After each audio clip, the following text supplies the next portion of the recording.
کے ساتھ دھوکہ کیا ہے۔ انہوں نے کہا کہ وعدے بڑے بڑے کیے گئے مگر زمینی سطح پر کچھ نہیں کیا گیا۔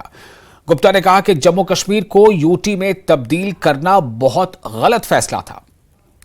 سب سے بڑا مدعا یہی ہے کہ پچھلے 5 سال سے جموں کشمیر کے اندر یہ جو سرکار ہے بی جے پی اسپانسرڈ سرکار جو ہے پراکسی گورنمنٹ جموں کشمیر کے اندر چل رہی ہے ٹوٹلی فیل ہو گئی ہے، ہر فیلڈ میں فیل ہوئی ہے۔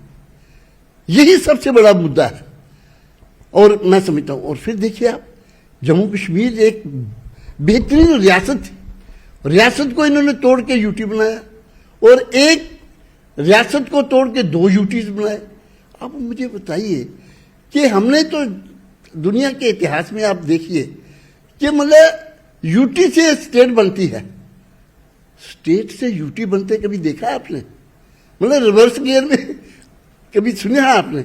میرا کہنے کہ کوئی ڈیولپمنٹ کی بات کرتے ہیں صاحب، ہم جموں کشمیر کے اندر ڈیولپمنٹ کر رہے ہیں۔ کیا ڈیولپمنٹ کی ہے انہوں نے 5 سال سے؟ مجھے بتائیے کتنی انڈسٹریلائزیشن ہوئی ہے یہاں پہ، کتنے یہاں، بلکہ یہاں پہ جو انڈسٹری تھی مور دین 50% انڈسٹری وہ بیٹھ گئی، لوگ جو ورکر وہاں کام کرتے تھے وہ روڈ پہ آئے۔ تو اس کانسٹیٹوئنسی کے لوگ بھی گرست ہیں آپ کو لگتا ہے، مطلب وہ ناراض ہیں آپ کو لگتا ہے؟ زبردست ناراض ہیں۔ آپ دیکھیں ڈیلی ویجز کا مسئلہ 3-4 سال سے بیچارے بال بچے کو لے کے وہ روڈ پہ آئے ہوئے ہیں، کوئی آدمی ان کو پوچھنے والا نہیں ہے۔ مطلب کسی چیز کی سنوائی ہے ہی نہیں۔